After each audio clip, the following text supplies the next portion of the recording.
BP mandal జయంతిని సామాజిక న్యాయ పోరాట దినంగా పాటిస్తున్నామని బీసీ సంఘం నాయకులు పోచబోయిన శ్రీహరి యాదవ్ తెలిపారు. ఎన్ని అడ్డంకులు ఎదురైనా రిజర్వేషన్ల సాధన కోసం పోరాడతామన్నారు.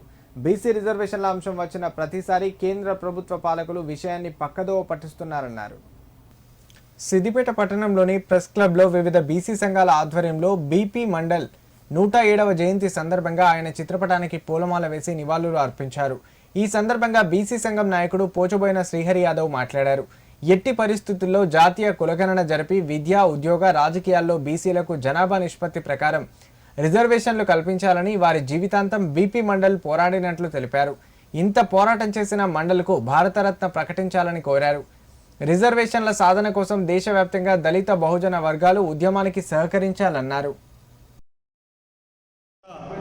ఈరోజు బృందేశ్వర ప్రసాద్ మండల్ గారి 107వ జయంతి సందర్భంగా సిద్దిపేటలోని ప్రెస్ క్లబ్లో వివిధ బీసీ కుల సంఘాల ఉద్యమ నాయకులు అందరూ కలిసి ఈరోజు వారి జయంతి సందర్భంగా వారికి నివాళులు అర్పిస్తూ వారి జయంతిని ఆగస్టు 25 వారి జయంతిని సామాజిక న్యాయ పోరాట దినంగా, సోషల్ జస్టిస్ డేగా, అంటే బీసీ రిజర్వేషన్లకు సంబంధించి మండల్ గారి జయంతిని రిజర్వేషన్ల సాధన దినంగా పాటిస్తూ, కాబట్టి ఇప్పుడు ఎట్టి పరిస్థితుల్లో కూడా జాతీయ కులగణన జరపాలని, జనాభా నిష్పత్తి ప్రకారము బీసీలకి అన్ని రంగాల్లో విద్యా, ఉద్యోగ, సామాజిక, ఆర్థిక రంగాలలో రిజర్వేషన్ని రాజ్యాంగబద్ధంగా ఆర్టికల్ 340 ప్రకారం ఏర్పాటు చేసినటువంటి కమిషన్ చైర్మన్గా వారి పూర్తి జీవితాన్ని త్యాగం చేశారు. కాబట్టి వారికి భారతరత్నను ఇవ్వాలని, భారతరత్న ప్రకటించాలని, ఈ రిజర్వేషన్ అమలు కోసం యావత్తు దేశంలో ఉన్నటువంటి బీసీలందరూ కూడా, దళిత బహుజనులు, సామాజిక న్యాయ కాంక్షాపరులందరూ కూడా ఉద్యమంలో భాగస్వామై ఈ రిజర్వేషన్ సాధించే వరకు రాజీ లేని పోరాటం చేయాలని ఈ సందర్భంగా పిలుపునిస్తూ